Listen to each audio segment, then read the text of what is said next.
नहीं कर, हाँ थोड़ा सा कर लेंगे, हो जाएगा ना, हो जाएगा।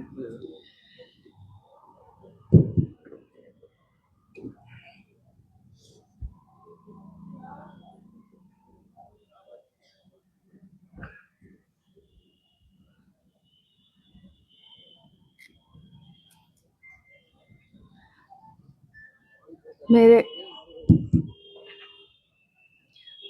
मेरे गुरु महेश्वर शिव के चरणों में मेरा प्रणाम है। इस कालखंड के प्रथम शिव के शिष्य और हम सबों के परम आदरणीय वरेण्य गुरु भ्राता साहब श्री के चरणों में मेरा प्रणाम है।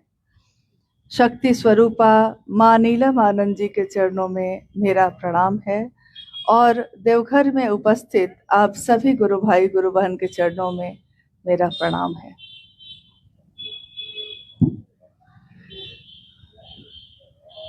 जैसा आपने अभी सुना कि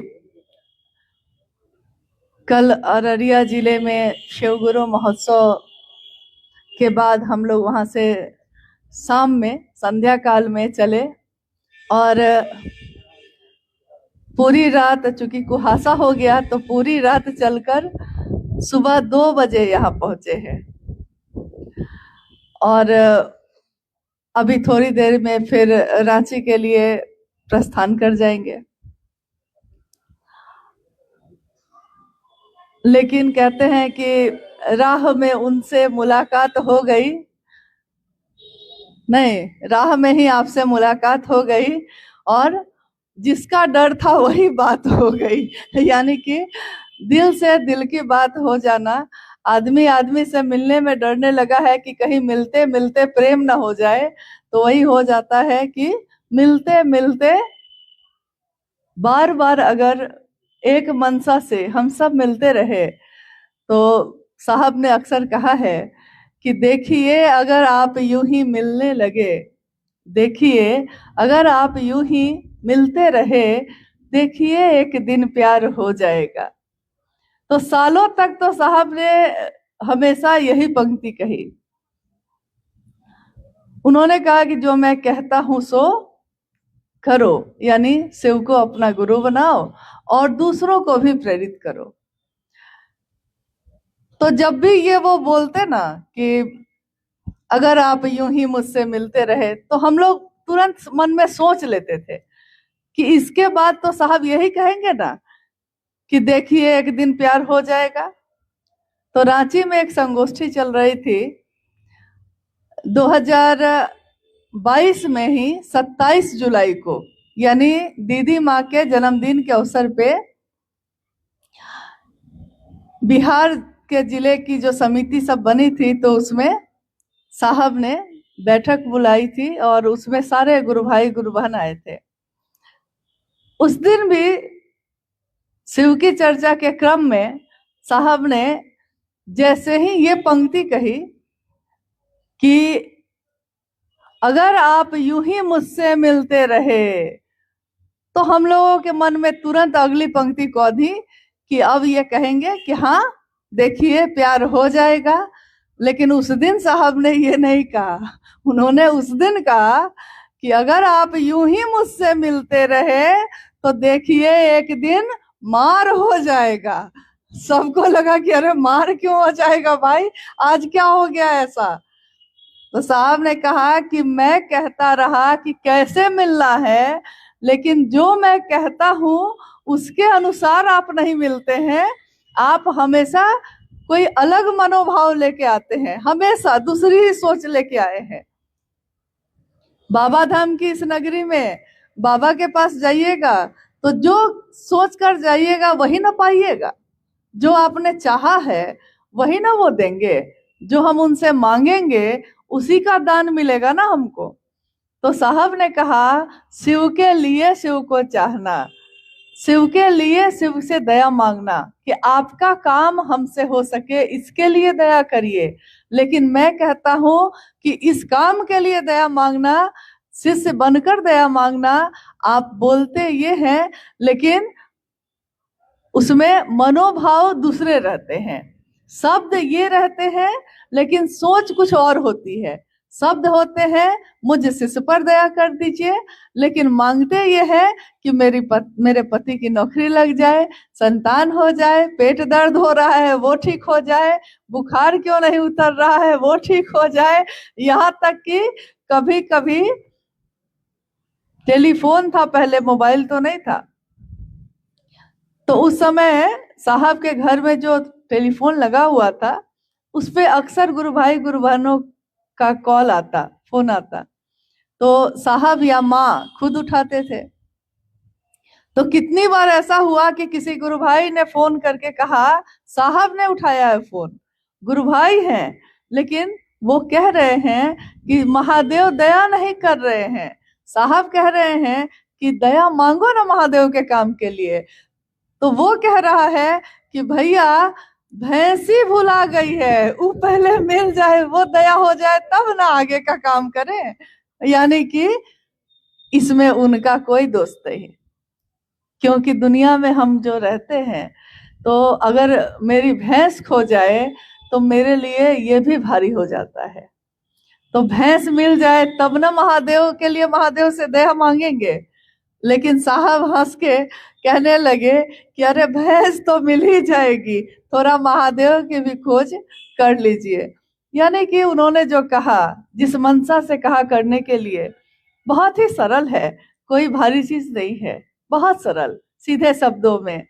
और आपने अभी सुना अनुभया जो कह रहे थे कि साहब रिटायर्ड होने के बाद 2008 में जब देवघर आए, उस समय हम लोग रांची में ही रहते थे उस समय भी, और साहब जब देवघर आए तो हम लोग भी जब रांची से देवघर के लिए चलते, उस दिन भी मन एकदम आह्लाद से भर जाता, लगता कि हाँ सचमुच में बाबा धाम जा रहे हैं। और यहाँ आपने देखा होगा, अनुभूति होगी आपकी, हजारों की संख्या में प्रतिदिन गुरु भाई गुरु बहन आते, स्टेशन पे उतरते, ऑटो वाले के पास जाते तो ऑटो वाला पूछता कि कहाँ जाना है, बाबा धाम जाना है कि साहब के यहाँ जाना है। देखिए वो भी पूछने लगा कि कौन कौन लोग हैं, कंगन हाथ में देखा तो सोचने लगा कि पहले किनके पास जाना है बता दीजिए ताकि पहुंचा दूं। सारे लोग यही कहते कि हाँ, हम लोग उतरे तो टेम्पो वाले ने पूछा कि बाबा धाम मतलब मंदिर जाना है कि साहब के यहाँ जाना है। तो ये जगह काफी प्रसिद्ध रही इस चीज के लिए भी कि साहब ने बरसों यहाँ बिताए हैं।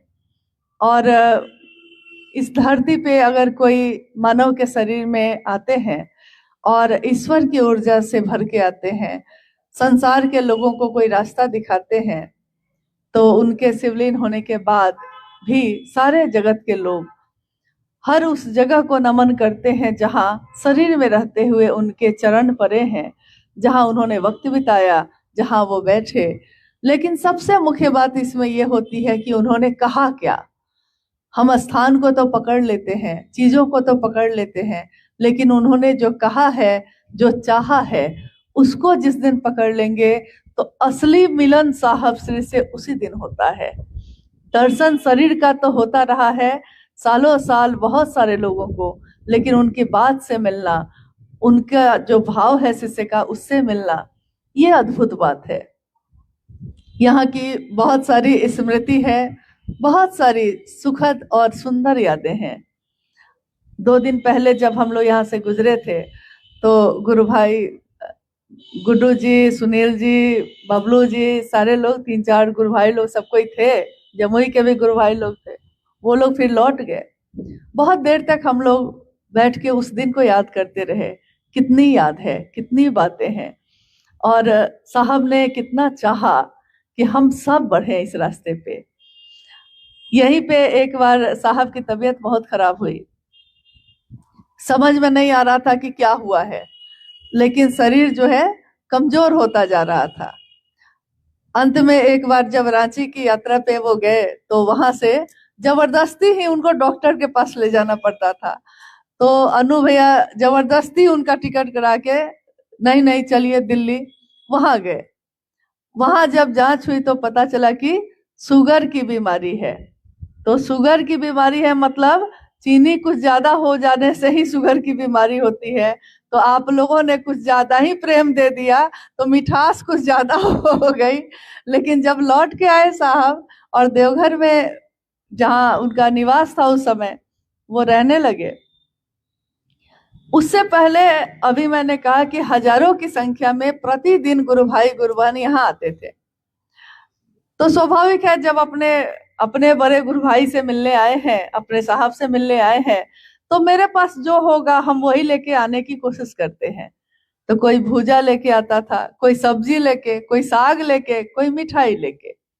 अक्सर लोग मिठाई ही लेकर आते, पेड़ा रसगुल्ला मिठाई लेके आते, तो इतना हो जाता कि एक ढेर बन जाता था।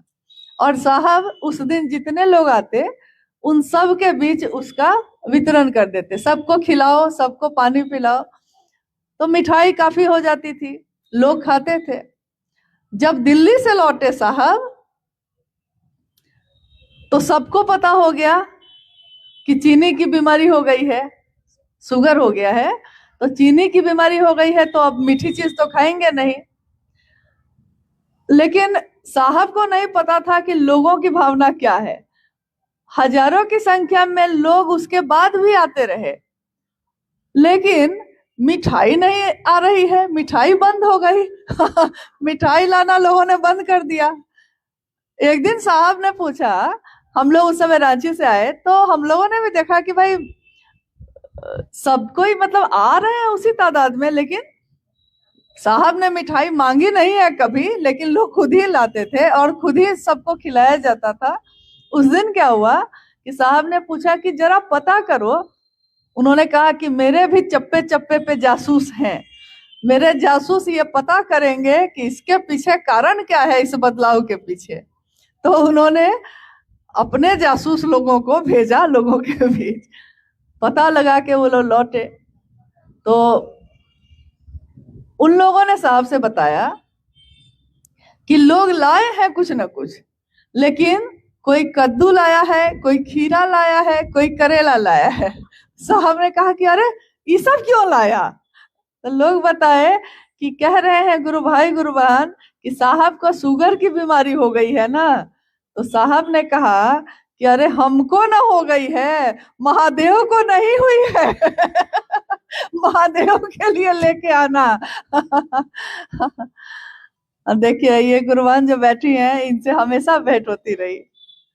साहब इन लोग को खूब बोलते कि जाओ गांव गांव जाओ, महादेव का काम बढ़ाना। जब ये लोग निकलती तो जाके मिलके निकलती कि हम लोग यहाँ जा रहे हैं, वहां जा रहे हैं। उनका आशीर्वाद, उनकी मदद फलित होती है हर चीज में, हर रास्ते में। उस दिन भी हम लोग खूब हंसे। उनके कमरे में गए तो पता चला कि रैक पे बहुत तरह की, एक बार मोच आ गया उनको। देखिए हम लोग का स्वभाव कैसा रहा है, मोच आ गया पैर में। यही रणधीर जी आए हुए हैं हम लोग साथ, इन्हीं के शादी में हम लोग गए थे औरंगाबाद। वहां मेर पे पैर इधर से उधर हो गया, मोच आ गई, ठीक ही नहीं हो, ठीक ही नहीं हो। शरीर नाजुक था, बड़ी मुश्किल से कुछ ठीक होता था। और उस समय जब हम लोग आए तो देखा कि उनके कमरे में एक रैक जो रखा हुआ है, उस पे ऊपर से नीचे तक के रैक पे अलग अलग तरह के तेल, बाम, मलहम, ये सब रखा हुआ है, अलग अलग तरह का, अलग अलग कंपनी का। तो हम लोग पूछ रहे हैं कि अरे इतनी चीज यहाँ क्यों रखी हुई है? तो पता चला कि गुरु भाई गुरु बहन लेके आए हैं, जगह जगह से लेके आते हैं। जिसको जो पता चल रहा है सब कोई डॉक्टर बन गया है कि मोच कैसे ठीक होगा। देखिए अगर संवेदनशीलता साहब के लिए ना होती तो कोई कद्दू और करेला क्यों लाता, कोई मरहम और तेल क्यों लाता? नहीं, जिसके पास जो समझ है उसके अनुसार उसने साहब के दर्द को समझने की कोशिश तो की, और दर्द से वो कैसे निकल सके इसकी भी कोशिश की, जितनी हमारी आपकी समझ है, जितना हम समझते हैं। और अंत में साहब कहते हैं कि अपना इलाज मैं खुद ही करता हूं। लेकिन हम लोगों से जितना हो सका, हम सभी गुरु भाई गुरु बहनों से हम लोगों ने, सबने कोशिश की है निर्बल सामर्थ्य के साथ कि उनके दर्द को, उनकी पीड़ा को हम कुछ कम कर सके। यानी इसकी कमी नहीं है यहाँ कि साहब की पीड़ा को कम समझते हैं लोग, ऐसा नहीं है, इसकी कमी नहीं है यहाँ देवघर में। लेकिन लगता है कि मौसम के अनुसार हम लोग थोड़ा आराम पसंद ज्यादा हो गए हैं। आपको थोड़ा दूसरों के तरफ भी देखना चाहिए। आखिर ऐसा क्या मिलता है कि रात के कुहासे में जब सारे लोग सोए थे, हम लोग सारे लोग लदे पदे नींद से बोझिल यात्रा तय करके सुबह 2 बजे यहाँ उतरते हैं और फिर अभी निकलने के लिए तैयार हैं। चलता रहेगा ये जीवन, क्योंकि जीवन में आधा जीवन तो हम लोग सोते हुए ऐसे ही गुजार देते हैं। हर रात सोते ही तो हैं। बहुत लोग दिन में भी सो जाते हैं। बहुत लोग के पास ये भी रहता है कि मेरे घर परिवार का काम है। क्या साहब और दीदी का घर परिवार नहीं था? क्या उनका एक लौकिक जीवन, एक गृहस्थ परिवार नहीं था? क्या उनकी नौकरी नहीं थी? नौकरी कोई छोटी मोटी तो थी नहीं, जितनी बड़ी नौकरी उतना बड़ा भार। लेकिन उस नौकरी का निर्वहन करते हुए भी उन्होंने अपने गुरु शिव की बात ईमानदारी से की, और ईमानदारी से किया हुआ काम बहुत परिणाम लाता है। हर जगह वो नहीं गए, लेकिन उनके विचार गए, उनकी सोच गई। आपके जैसे सभी गुरु भाई गुरु बहन ही लेकर गए। जिसके जितनी समझ थी उसी समझ में लोगों ने कहा कि महादेव मेरे गुरु हैं, आपके भी हो सकते हैं। जब यहाँ देवघर के प्रांगण में, बाबा धाम के प्रांगण में हर हर भोला की गूंज तो होती ही रही है, प्राचीन समय से होती रही है। लेकिन उस गूंज के साथ जब जगह जगह महादेव की गूंज शामिल होती है तो हम सब शिव शिष्यों का मन कितना आह्लादित होता है। जिस दिन आए उस दिन शाम में उस प्रांगण में खड़े होकर देखा कि बाबा महादेव जो वैद्यनाथ हैं, यानी यहाँ वैद्यनाथ के रूप में उनकी पूजा होती है। वैद्यनाथ उसको कहते हैं जो सभी बीमारियों से निजात दिला दे, शरीर की बीमारी से भी और मन की बीमारी से भी। तो हम सभी के मन और शरीर सबकी बीमारी वो दूर करे और अपना काम करने का सौभाग्य हमको प्रदान करे। हमको वो शिष्य समझेंगे कि नहीं समझेंगे ये हमारा आपका विषय नहीं, ये तो उनका विषय है जो मेरे गुरु हैं, जो आपके गुरु हैं। लेकिन शिष्या न समझ कोई बात नहीं, तेरे काम तो आने दे, आपके काम हम आ सके, यही इस जीवन का सबसे बड़ा श्रेय है, सबसे बड़ा सौभाग्य है। अब थोड़ी देर में हम लोग चले जाएंगे। आप लोगों से यही एक बातचीत, एक मिलने की बेचैनी है, क्योंकि सालों हो गए, काफी समय बाद हमको लगता है आप लोगों से भेंट हो रही है। और मुझको लगता है कि शायद आप लोग रांची भी आए, इधर आए, बहुत समय से तो आए नहीं है। नहीं तो अभी रामाशंकर जी ने कहा कि एक गुरु भाई को साहब ढूंढते रहे, वो नहीं आ सके तो साहब ही आ गए। तो आप सब ना आ सके तो साहब ही आ गए। ये याद दिलाने, अपने हो तुम इसीलिए तो याद दिलाने आया हूँ, अपने हो तुम इसीलिए फटकार सुनाने आया हूँ कि महादेव का काम दिखाइए, जगत को थोड़ा तेज करिए, आपस में एक दूसरे के सहयोग से बढ़ाइए। जो साहब ने चाहा है वैसा करने की कोशिश करिए। पहले भी आप मन से ही साहब से मिलते रहे हैं और आज भी मन से ही उनसे मिलते हैं। हमेशा उन्होंने कहा भी है कि मुझसे मिलना हमेशा मन से ही हो सकेगा, शरीर से तो पल भर के लिए है या शायद होगा भी नहीं। अब आप लोग भी कुछ कहना चाहते हैं तो कहिए, क्योंकि हम ही लोग कह रहे हैं। आप लोग कुछ भी अगर बात करना चाहते हैं, कोई बात है, जिज्ञासा है या कुछ कहना है, तो मेरा अनुरोध है कि आप भी कहिए कुछ। क्या बोलिए? ये दे दीजिए।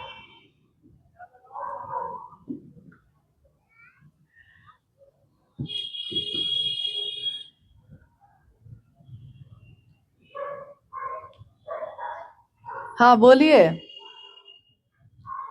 देखिए हम लोग को जो लिखने सुख मिल रहा है बहुत अच्छे से कर रहे हैं। जहाँ पे जहाँ कहाँ भी जा रहे हैं, अपने मोहल्ले में सातों दिन सप्ताही रखा हुआ है।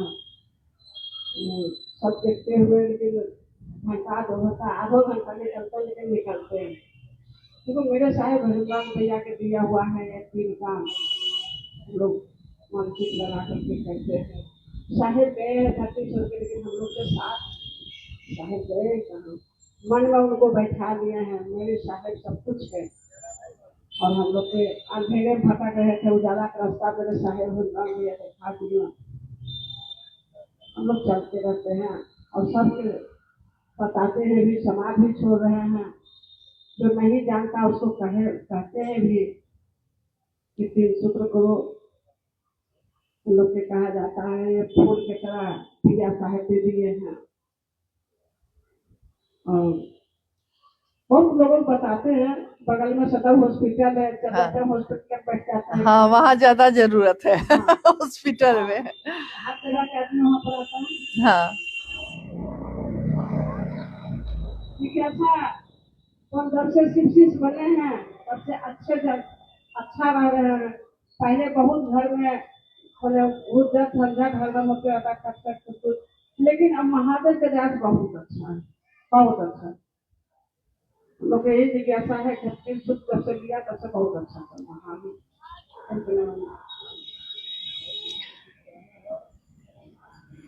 अभी अभी आप बोली कि साहब ने जो बिया दिया है उसको लेकर चल रहे हैं, लेकिन वो बिया को छींटना भी है, ये भी साहब ने कहा है कि बिया तो दिया मैंने तुमको, लेकिन इसके लिए नहीं कि संजो के घर में रखिएगा, क्योंकि घर में रखने पे तो सड़ जाएगा, इसलिए उसको छींटना होगा ताकि और पौधे और लोग, हाँ, और लोग खड़े हों। वो तो आप कर ही रही है, वो तो आप कर ही रही है। दीदी मैं सबसे पहले आपको नमन करती हूँ। मेरा ये है कहना कि जैसे हम लोग का मोहल्ला में सब कोई शिक्षित से बना हुआ है। पहले बहुत जोर शोर से सब कोई चर्चा करता था, चर्चा में जाता था, सम्मिलित होता था गुरु कार्य में। लेकिन ऐसा हम लोग सब सो गया है, इतना प्रेरित करते, इतना सबको बोलते हैं कि चर्चा में चलो गुरु कार्य आगे बढ़ो, लेकिन वो लोग कोई जाना नहीं चाहता है। इसके लिए आप कुछ बताइए दीदी, जो कि सब कोई जागृत हो और फिर से गुरु कार्य बहुत अच्छा से हो। हम लोग को जहाँ तक हम अपना प्रश्न बताते दीदी, जहाँ भी जाते हैं जो भी मिलता है उसको छेड़ते हैं तो छोड़ते नहीं है, बिना घोषणा किए वो छोड़ते नहीं। उसके लिए कुछ भी करना पड़ता है, पति साथ में रहे, बच्चा साथ में रहे, चाहे वो बात भी सुनना पड़ता है तो सुन लेते हैं, लेकिन हम करके ही छोड़ते हैं। लेकिन वो सो गया है उसको कैसे उठाना, इसके लिए कुछ बताइए दीदी। देखिए, अगर कोई सो गया है तो उसको तो जगाया जा सकता है, लेकिन अगर कोई जागा हुआ है तब भी सोया हुआ है, उसको जगाना बड़ा मुश्किल है। सोए हुए को तो हम जगा ही लेंगे, क्योंकि कोई चला था महादेव के काम में, कुछ दूर चला, कुछ दूर जो चलने के बाद वो फिर रुक जाता है। जीवन की इतनी घटना, इतनी परेशानी, उतार चढ़ाव है कि आदमी का मन जो है, रिश्ता कमजोर होगा महादेव से तो टूटेगा ही। रिश्ता कितना मजबूत है इस पे निर्भर करता है। हमारे आपके जीवन में कितनी घटनाएं होती हैं, कभी कभी तो बहुत प्रिय कोई आदमी आंखों के सामने चला जाता है। कभी कभी ऐसा देखा होगा आपने कि बहुत समृद्ध आदमी सड़क पे आ जाता है, जो तरह तरह के व्यंजन खाते थे घर में, नमक रोटी भी खाने पे सोचने पे विवश हो जाते हैं। अच्छा हो या बुरा हो, चाहे जो समय हो, लेकिन जो मेरा अपना होता है हम उसको नहीं छोड़ते। नमक रोटी पे आ गए हैं तब भी जो मेरा पति है हम उसको नहीं छोड़ते। जो मेरा बच्चा है सोचते भी नहीं, छोड़ना तो दूर की बात है, दिमाग में भी नहीं आता। एक रोटी भी बचती है अगर तो 4 टुकड़े में बांट के खा लेते हैं, लेकिन सोचते भी नहीं है कि छोड़ेंगे। मेरा बेटा है कैसे छोड़ेंगे, मेरा अपना है कैसे छोड़ेंगे। यानी जो अपना हो जाता है उसको तो हम नहीं छोड़ते, लेकिन जो रिश्ता कमजोर होता है उसको छोड़ने के लिए हम बार बार सोचते हैं। किसी से परिचय है, मान लीजिए उसकी कोई बात अच्छी नहीं लगी, तत्काल छोड़ देते हैं उसको। परिचय था, अपना तो था नहीं, लेकिन वही अपना भाई हो, अगर लाख झगड़ा हो, बंटवारा हो जाए, सब हो जाए, मार पीट सब हो जाए, लेकिन कहते हैं हम ही लोग कि फिर तो मिल ही लेते हैं, क्योंकि अपना तो अपना ही होता है। जिस दिन ये थोड़ी सी परवाह भी महादेव के लिए हो जाएगी तो हम उनको छोड़ेंगे? हमारे जीवन में कुछ भी हो जाए तो हम नहीं छोड़ेंगे। साहब ने तो यही कहा, महादेव से ऐसा रिश्ता बनाना। तो जो सो गया है वो फिर से जग सकता है आपके प्रयास से। लेकिन कुछ लोग ऐसे होते हैं कि शरीर से तो जगे हुए हैं, आंख खुली हुई है, अब आंख खुली हुई है तो आप उसको कैसे जगाइएगा? इसके लिए तो महादेव की दया का आश्रय ही लेना होगा, महादेव से दया ही मांगनी होगी। और कुछ कह रहे थे? और कोई बात अगर आपके मन में कोई संशय है, कोई बात है? दीदी सबसे पहले मेरा आपको प्रणाम है। मेरी जिज्ञासा है कि मन्नत चर्चा और सिर्फ गुरु से दया मांगना दोनों में क्या अंतर है? क्योंकि लोग समझते हैं कि हम महादेव से ये मांगे वो मांगे तब हम चर्चा कराएंगे, और किन्हीं का कहना है कि हम सिर्फ गुरु से दया मांगेंगे तो क्या कुछ मिलेगा? देखिए, सिर्फ गुरु से दया मांगने से, मांगना आप क्या चाहते हैं, बात तो ये है ना, मनसा आपकी क्या है, चाहते आप क्या है। बात ये नहीं है कि आप मनौती चर्चा करते हैं या दया मांगते हैं, बात ये है कि दोनों को करने में आपकी मनसा क्या है। यहाँ पहले ही सूत्र में ये कहा गया है कि दया मांगनी है शिव से, लेकिन बोल क्या रहे हैं हम लोग, किस पे दया करेंगे? महादेव गुरु हैं, दया करेंगे किस पे? महादेव गुरु है ना। कोई पति है तो पति का भाव देगा किसको? किसको देगा? जो पत्नी होगी उसी को देगा ना। कोई भाई है, भाई का भाव देगा किसको? जो बहन होगी उसी को देगा ना। भाई का भाव तो है लेकिन देगा किसको? जो बहन बन के खड़ी है वही ना। हम कहते हैं गुरु भाई है ये, तो सामने गुरु भाई होगा तब ना हम गुरु बहन का भाव दे रहे हैं उसको। कुछ लोग ऐसे हैं जो आपके गुरु भाई नहीं हैं, तो उनके लिए तो आपके मन में भाव नहीं पैदा हो रहा। महादेव गुरु हैं, जगत के गुरु हैं, और पहला सूत्र यही कह रहा है कि हे शिव आप मेरे गुरु हैं, मैं आपका शिष्य हूं, मुझसे इस पर दया कर दीजिए। तो गुरु का भाव तो है ही, लेकिन अब इधर कौन सा भाव है? यहाँ भाव की बात हो रही है। चाहे वो आप दया मांगते समय है, चाहे मनौती चर्चा करते समय है, भाव क्या है इधर से? शिष्य का है। बोल तो रहे हैं हम लोग, लेकिन भाव तो पत्नी का लेके खड़े हैं। अगर पति की कामना के लिए खड़े हैं तो पत्नी का भाव है वहां। बेटा के लिए अगर खड़े हैं तो बेटा का भाव लेके, आप माँ बन के खड़ी हैं, आप शिष्य बन के तो नहीं खड़े। बोल रहे हैं लेकिन बन के क्या खड़े हैं, परिणाम तो उस पर उतरना है ना। दोस्त बोल रहे हैं और दुश्मन का भाव लेकर खड़े हैं, तो परिणाम क्या होगा? ऊपर से तो दोस्त बने हुए हैं, भाव लेकिन अंदर दुश्मनी का बना हुआ है, तो परिणाम दोस्ती का होगा कि दुश्मनी का? घात कौन करेगा? जो दुश्मनी का भाव लेकर दोस्त बन के आपके बीच है, तो घात तो वही करेगा। यानी आपके अंदर का भाव इस काम को करने में क्या है?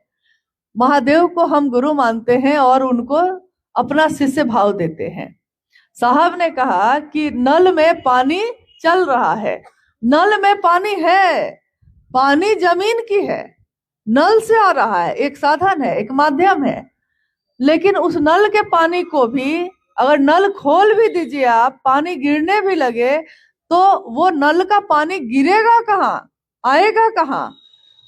पात्र होना चाहिए ना, बाल्टी, मग, लोटा, कटोरा, कुछ तो होगा, हाथ से अंजूरी ही बना के सही, लेकिन पानी को हम संजोएंगे कहाँ, लेंगे कहाँ, पात्र कहाँ है?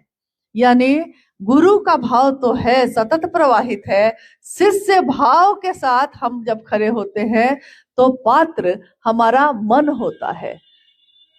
आप गौर करिएगा कि स्थूल में और सूक्ष्म में जो भी चीज दिमाग की है, जो बाहर से दिखती है, वो स्थूल है।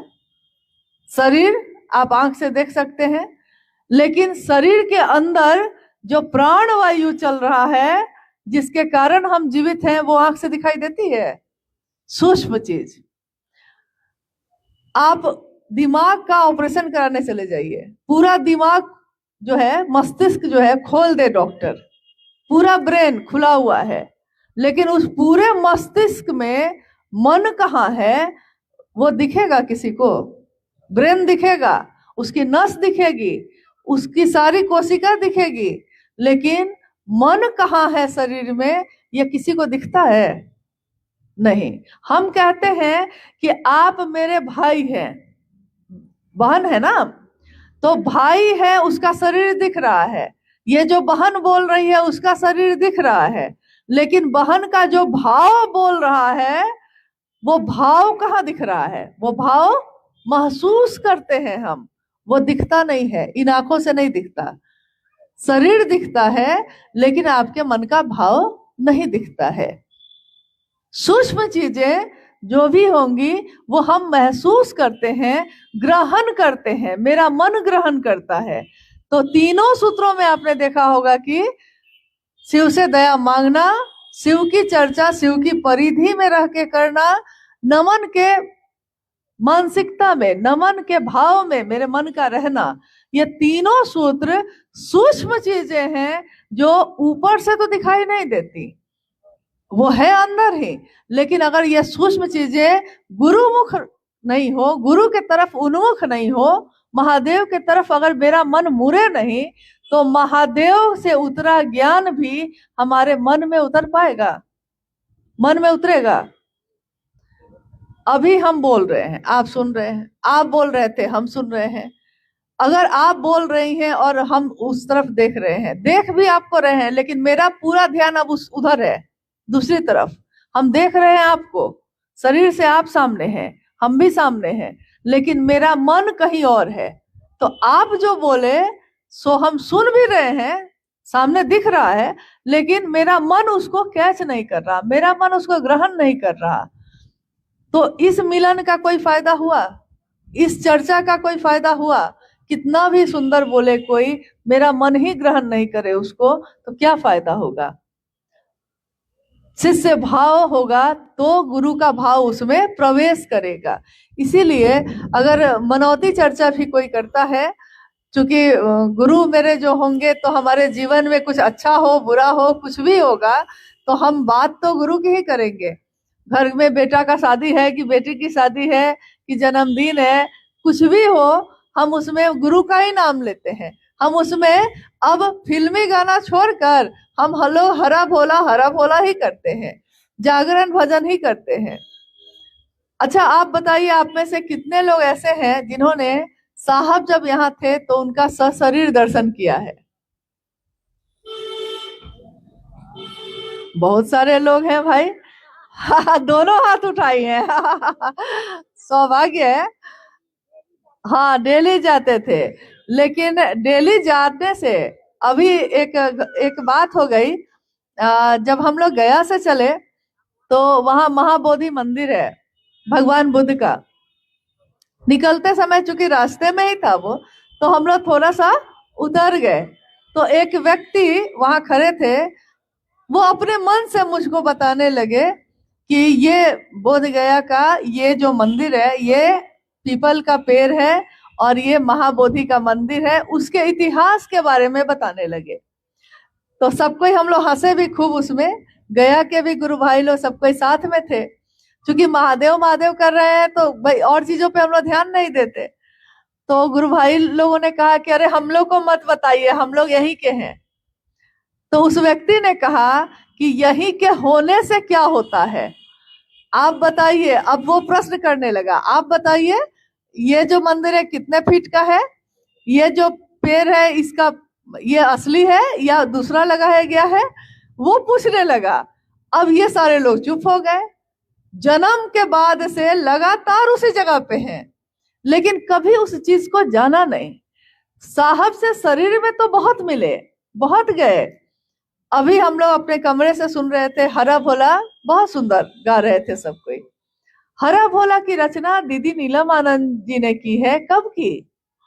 जागा जागा महादेव हो जगादा महादेव, ये दीदी नीलम आनंद जी के द्वारा रचित है। आज अभी भी इस क्षण में भी जब हम आप बैठे हैं, लाखों जगहों पे अभी ये भजन गाया जा रहा होगा। लाखों जगहों पे गुरु भाई गुरु बहन किसी न किसी को शिव शिष्यता से अभी जोड़ रहे होंगे। इसी पल में जब हम लोग बात कर रहे हैं, लाखों लोग ऐसे होंगे जो निस्वार्थ भाव से जोड़ रहे हैं शिव से। लेकिन हम जिस काम को कर रहे हैं, ये बात कहां से आई, इसमें भाव क्या छिपा है? अभी हम लोग भाव पे बात कर रहे थे। ये हरा भोला हरा शिवा की गूंज जो होती है, इसकी रचना जब मां नीलमानंद जी ने की तो इसके अंदर भाव क्या है? एक फिल्म के गीत पे लिखा था उन्होंने, तर्ज वही है, फिल्म के गीत का तर्ज है, लेकिन इसमें भाव नीलम आनंद जी के स्वयं के हैं। और भाव भी किसके लिए? गीत वही है, धुन वही है, शब्द बदले हैं और पात्र बदल गया। ये गीत फिल्म में एक लड़का एक लड़की के लिए गा रहा है, एक लड़की एक लड़के के लिए गा रही है, लेकिन यही गीत यही तर्ज मां नीलमानंद शिव की शिष्या गा रही हैं, तो उनका पात्र कौन है? महादेव, ईश्वर, महेश्वर स्वयं। और भाव किसका है? शिष्य का भाव है। शिष्य के भाव से गीत के तर्ज वही है, धुन वही है। क्या धुन है ये? किस गीत के धुन पे बना है ये? मतलब आज लोग अलग अलग तरीके से गाते हैं इसको, बहुत अलग अलग गीत के धुन पे। शिवरात्रि में भी 5-6 तरह के धुन पे बजते हैं, लेकिन जो मां नीलमानंद जी ने गाया है उसका धुन क्या है? किस गीत पे बना है ये? क्या गुड्डू जी?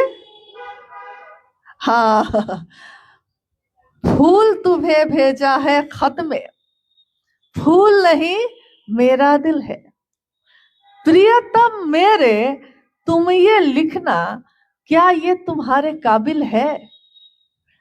फूल जो तुमको खत में लिखा है और उसमें फूल एक रख के जो भेजा है मैंने, ये फूल को फूल मत समझना, फूल नहीं ये मेरा दिल है। प्रियतम मेरे, हे महादेव, हे मेरे प्रिय, क्या ये तुम्हारे काबिल है? ये मेरा जो दिल है शिष्य का, ये गुरु के काबिल है? और अगर नहीं है तो गुरु इसके काबिल बना ले। हरा भोला भोला भोला हरा हरा, हरा शिवा शिवा शिवा हरा हरा। इसी पे पूरा धुन है, भाव भी वही है। तो जब भी उस भाव से कोई शिष्य गाता है इसको, तो उसका मन डूब जाता है इसमें। शुरुआती दिनों में जब शिव गुरु महोत्सव होते थे या साप्ताहिक चर्चा होती, मां नीलमानंद जी खुद इसको गाती थी। उस तरह के किसी महोत्सव में आपने भाग लिया है किसी ने, जब मां खुद गाती थी?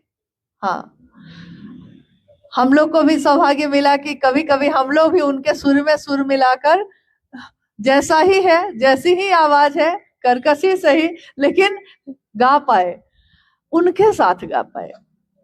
मेरी अनुभूति है, आपकी क्या होगी हम नहीं जानते, सबकी अपनी अपनी होती है। वो यहाँ बैठी हैं और गा रही हैं, हम लोग कुछ गुरु भाई गुरु बहन सब कोई उनके आसपास आके बैठे हैं और साथ में गा रहे हैं।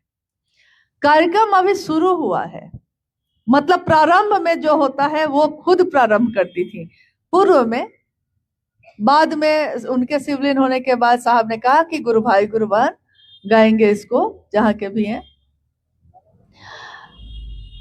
जैसे ही ये थोड़ी देर के लिए हो जाता था, तो पूरे कार्यक्रम का माहौल, जितने गुरु भाई गुरु बहन है सो, यहाँ तक कि आसपास के गांवों में जो घर सब है, जहां तक आवाज जा रही है, सबका मन शांत, स्व अनुशासन में, और एक ही धुन सबके मुख में भी और सबके हृदय में भी बज रही है, चल रही है।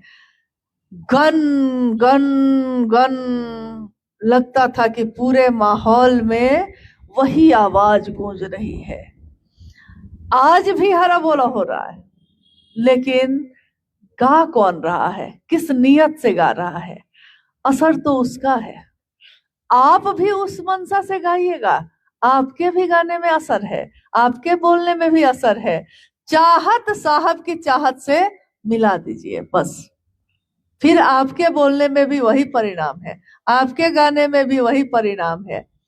जागा जागा महादेव की रचना जब हुई, ये हरा भोला की रचना तो हुई थी महाशिवरात्रि का पहली बार जब आयोजन हुआ उस समय, और जब जागा जागा महादेव की रचना हुई उसके बारे में आप लोग जानते हैं कि नहीं?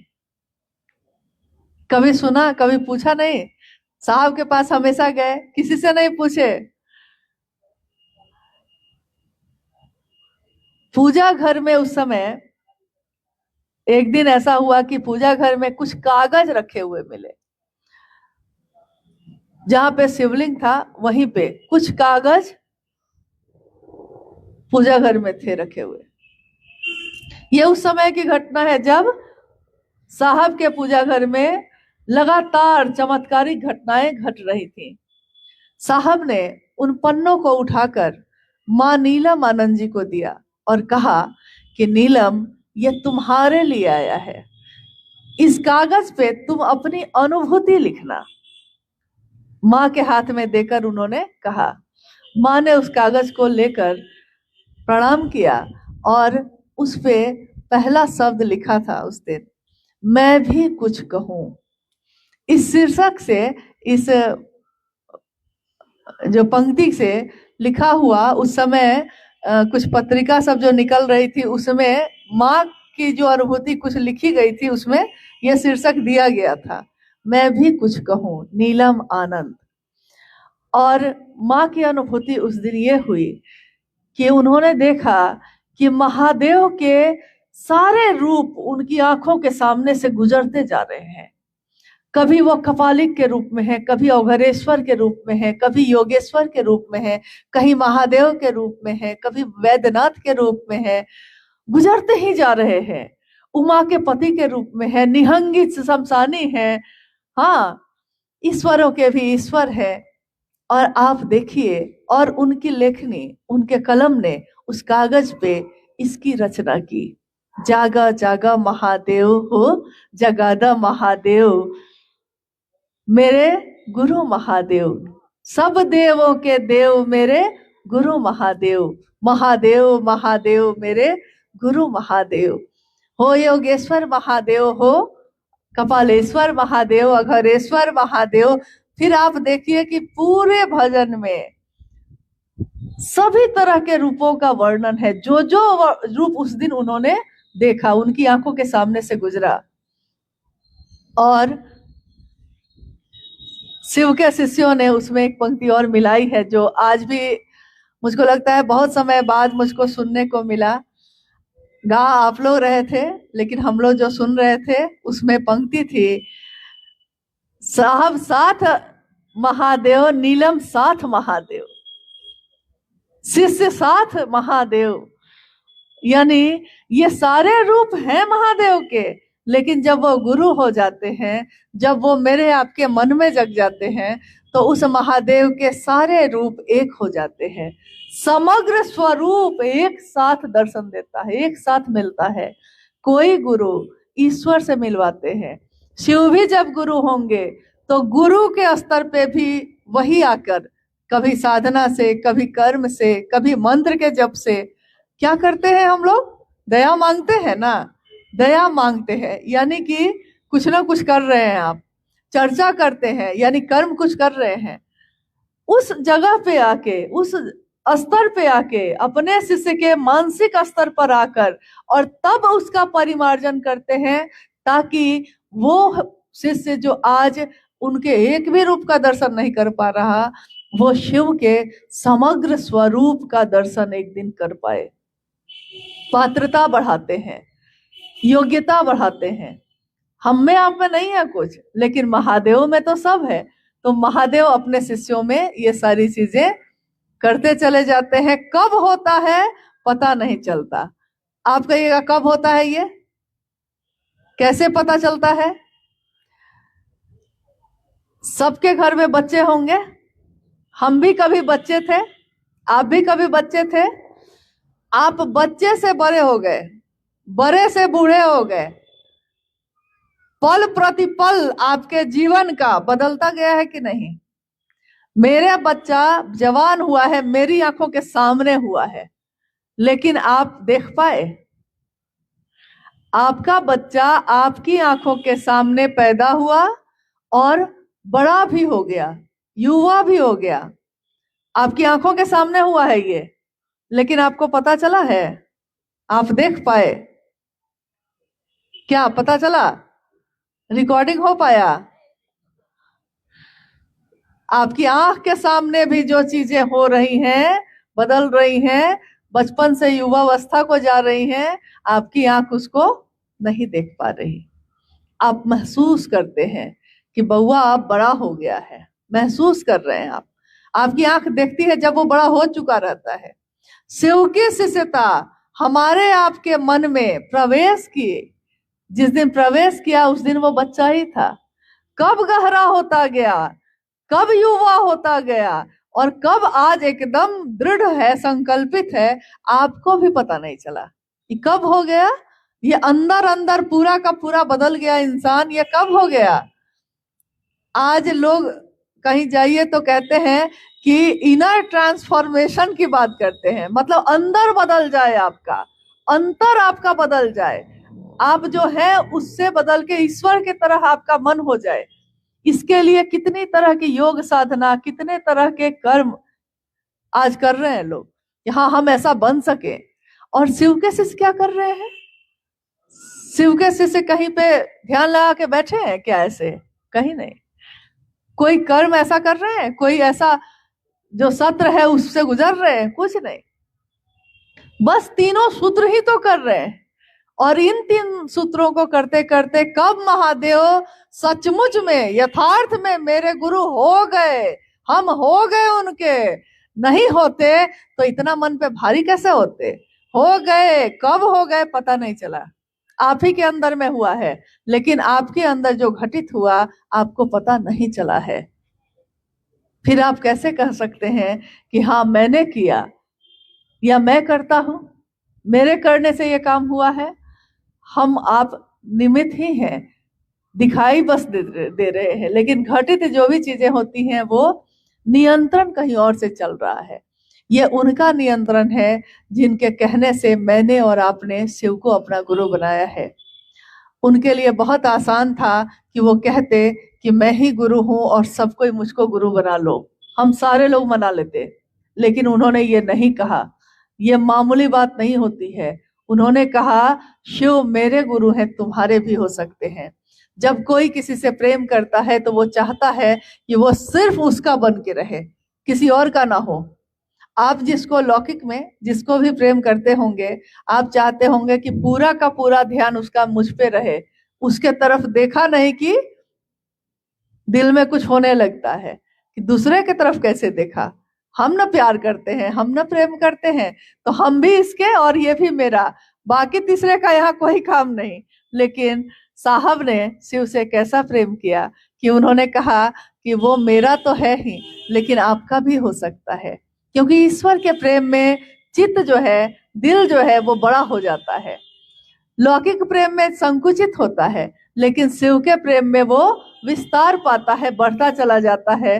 तो मेरी कामना है और अनुरोध भी है कि साहब के चित्त से, साहब की चाहत से अपने चाहत को मिलाइए, ताकि हम सबका मन उस शिव के तरफ बढ़ सके, जिस तरह उनका बढ़ा, जिस तरह उन्होंने हमारे आपके अंदर चाहा है। तो चलिए, बहुत सुंदर भेंट मुलाकात हो गई आप सबसे, सौभाग्य है हम लोग का। और अब हम लोग भी निकलेंगे आगे की यात्रा पे। जीवन का सफर है, ये डगर है, जब भी मिले कम से कम गुरु भाई गुरु बहन कहा है हमने आपने एक दूसरे को, तो जब भी मिलिए प्रेम से मोहब्बत से मिल लीजिए। न जाने इस जीवन में कितने पल बचे हैं कोई नहीं जानता। जितने भी पल बचे हैं इस जगत में बचे हैं, महादेव महादेव कह के बीत जाए, इसी की कामना है, इसी की कोशिश है। आप सभी के चरणों में प्रणाम है, आप सबको मेरा प्रणाम।